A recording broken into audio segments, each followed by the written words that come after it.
Assalamualaikum warahmatullahi wabarakatuh.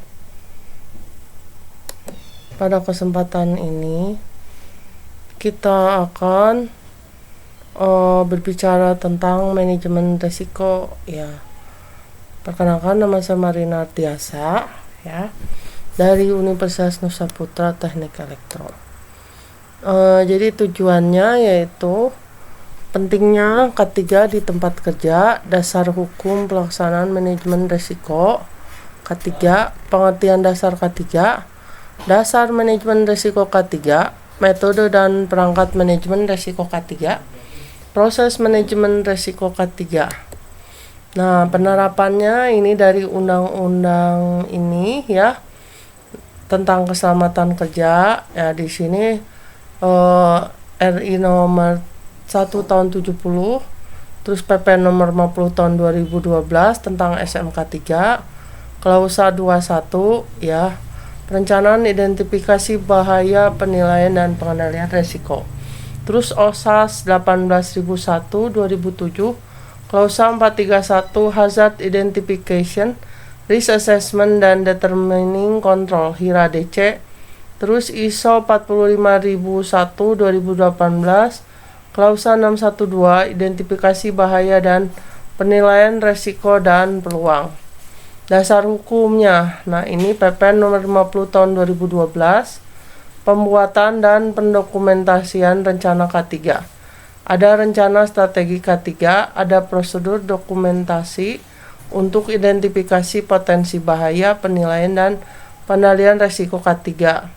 Ada identifikasi potensi bahaya, penilaian dan pengendalian risiko K3 sebagai rencana strategi K3 dilakukan oleh petugas yang kompeten.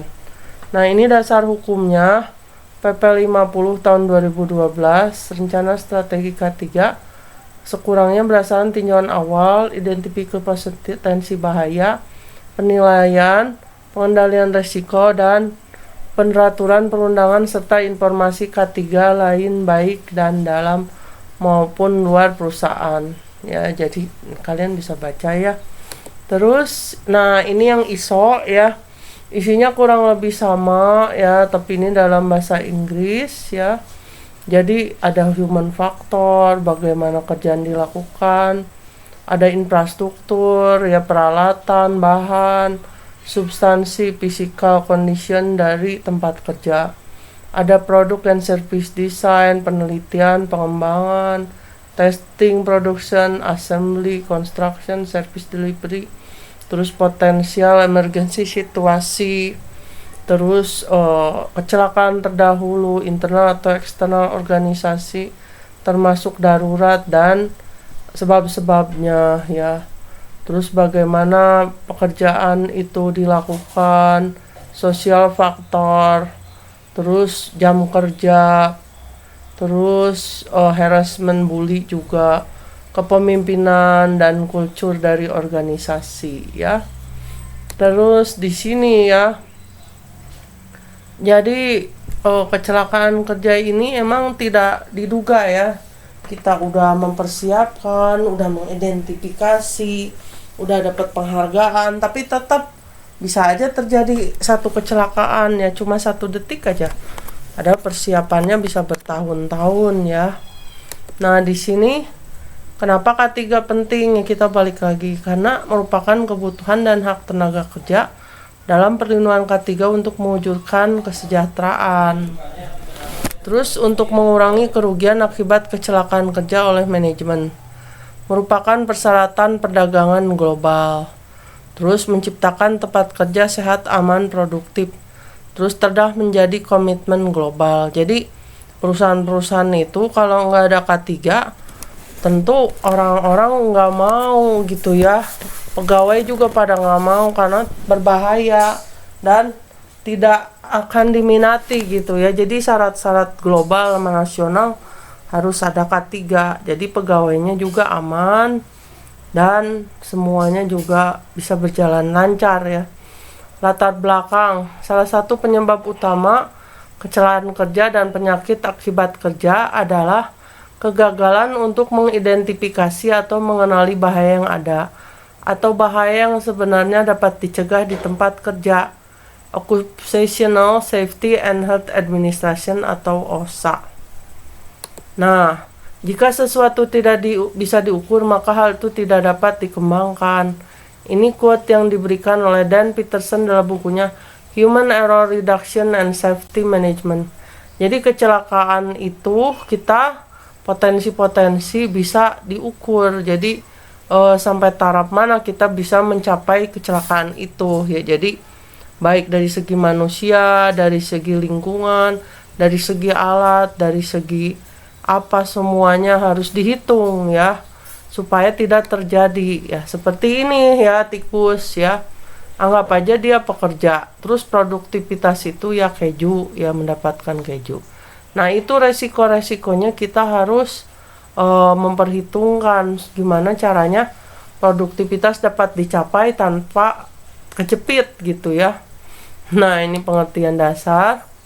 Hazard adalah segala sesuatu yang dapat menyebabkan timbulnya kerusakan, gangguan, cedera, atau kecelakaan. Jadi, hazard itu dapat berupa peralatan, bahan, proses, cara kerja, sifat pekerjaan, dan lingkungan. Jadi, banyak ya potensinya hazard itu. Nah, di sini ada bahaya, terus ada resiko ya. Jadi di sekitar kita tuh pasti ada ancaman. Nah, itu resiko, tinggal kita bagaimana mengatasinya gitu. Nah, ini resiko menurut Suhatman Ramli. Resiko adalah kombinasi dari kemungkinan dan keparahan dari suatu kejadian. Terus menurut Prof.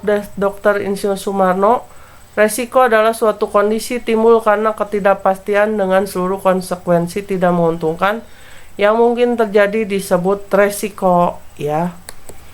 Terus pengertian bahaya dan resiko. Risk, the chance of something happening that will have an impact upon objectives. It is measured in terms of consequences and likelihood.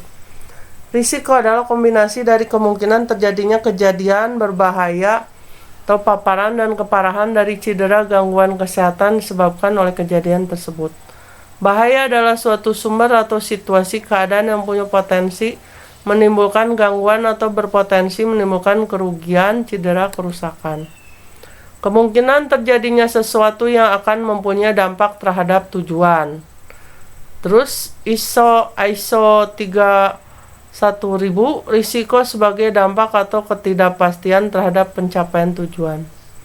Nah, ini pengertian resiko. Nah, di sini hal yang perlu diperhatikan ketika melihat resiko.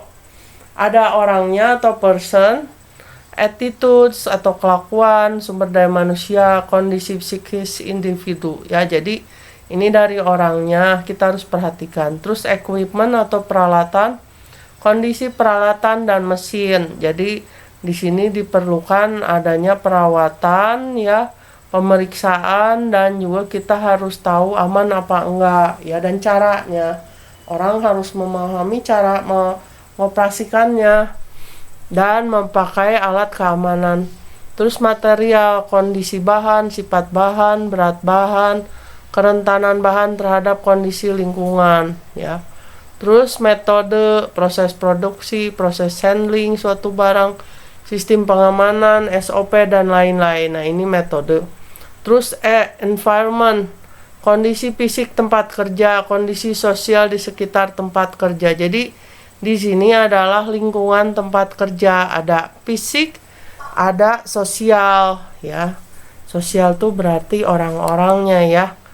Terus unsur resiko ketiga, ada peristiwa, ada probabilitas terjadinya, ada dampak ya. Jadi resiko yaitu kemungkinan keparahan. Risk adalah likelihood, severity. Risk, frekuensi, sama konsekuensi. Jadi di sini kalau ada suatu peristiwa pasti ada probabilitas terjadinya resiko. Nah, kalau misalnya terjadi, nah itu dampaknya ya. Jadi kita mengatasi terjadinya resiko. Nah, di sini persepsi risiko, ada safety, ada risk. Nah, kita harus tahu dulu safety-nya gimana, resikonya apa.